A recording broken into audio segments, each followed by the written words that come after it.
This is Valmiki Ramayan, Season 4, Episode 11, Ram's Lament. Back in Dandakaranya, upon getting struck by Ram's arrow, Marich had called out in his dying moments, "Sita! Lakshman!" Ram realized what all this meant. The golden deer's appearance, the chase to draw him away, and now the shout to draw Lakshman away. Surely the Rakshasas are planning to kill Sita. Ram hurried back to the cottage. He feared the worst, but was hopeful that Lakshman and Sita would not fall for the trick. And then he saw Lakshman coming towards him. His heart sank. He said, "Why did you come here? This was all a trap. That deer was Marich." Note, Ram has no idea that Sita had been kidnapped by Ravan. But he knows that the Rakshasas have been paying for revenge ever since the battle with Khar.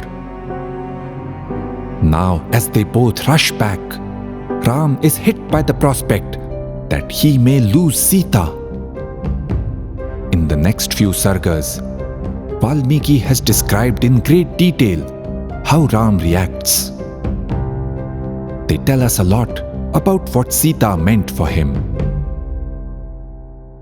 For Ram, life without Sita was simply not worth living. He said to Lakshman, "Yam vina notsahe veera muhurtam api jeevitum." I cannot live for a moment without Sita. She is dearer to me than life itself.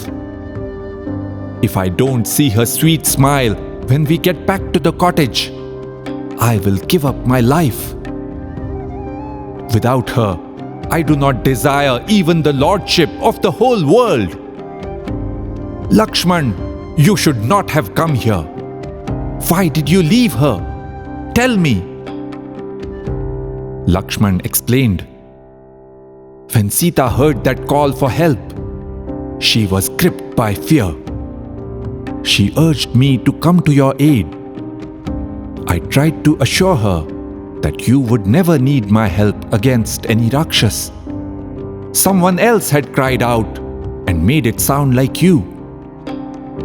I did not want to leave, but she provoked me. She was going crazy with grief and fear.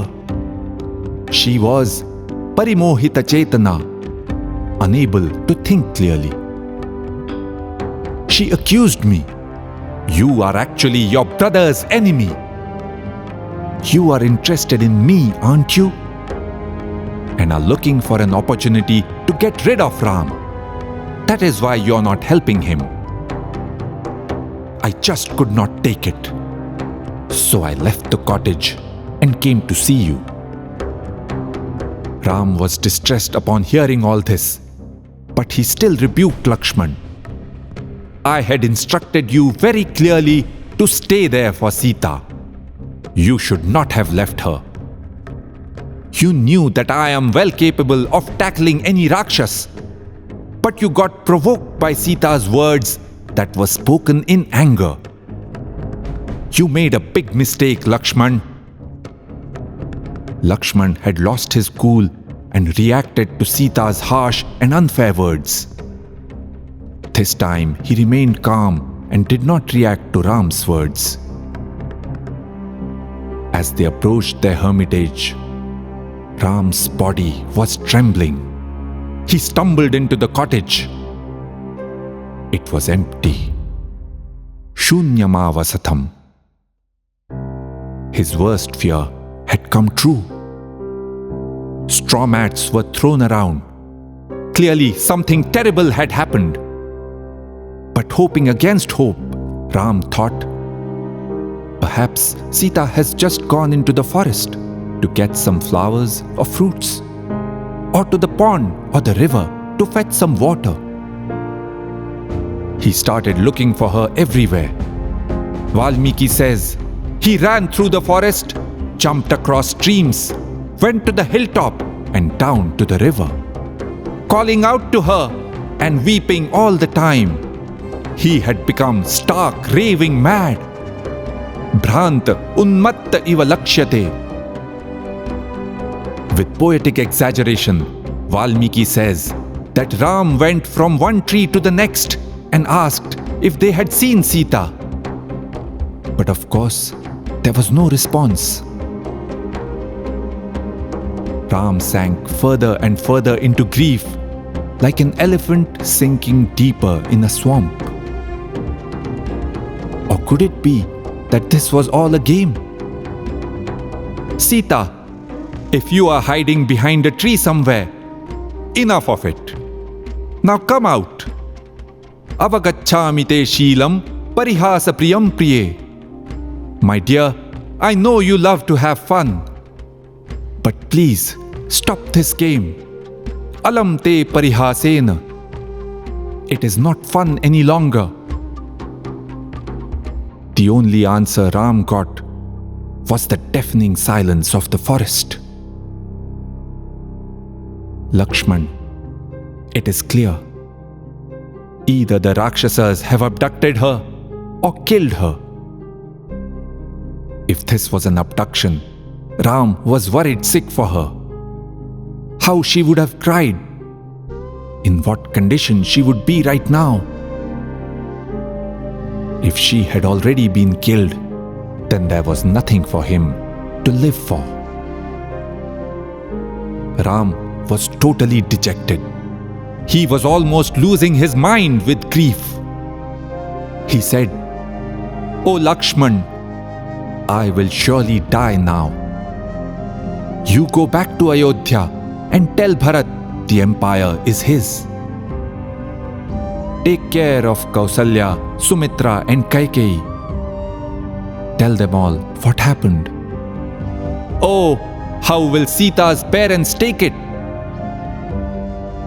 Through all this, Lakshman had been trying to console Ram, giving him hope and instilling confidence.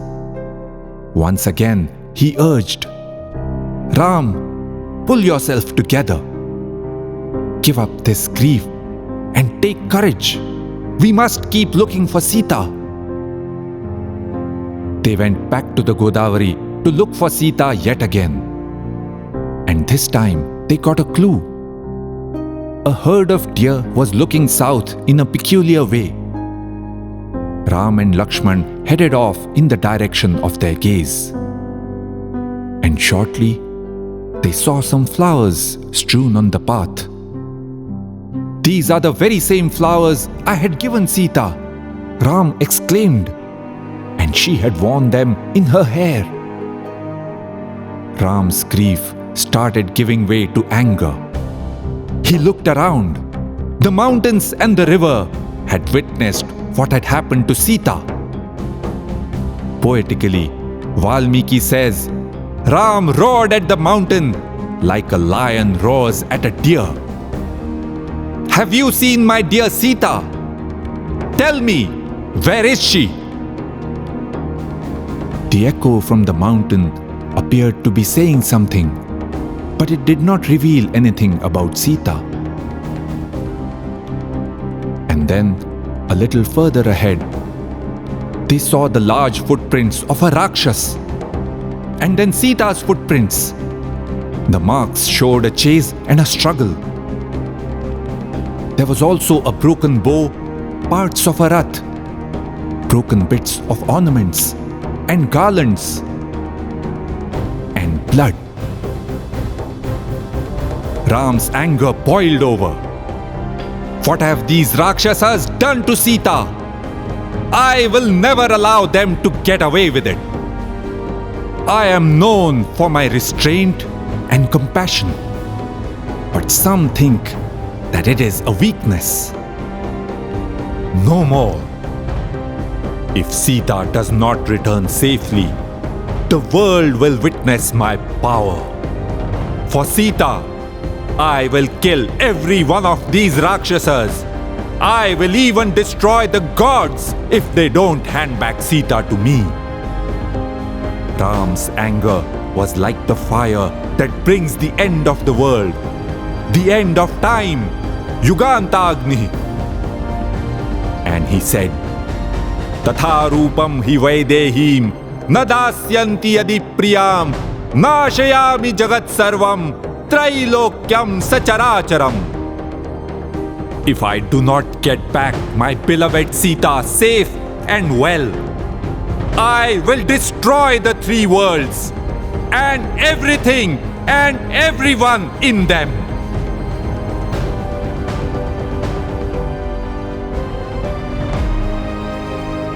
Iti, her, us.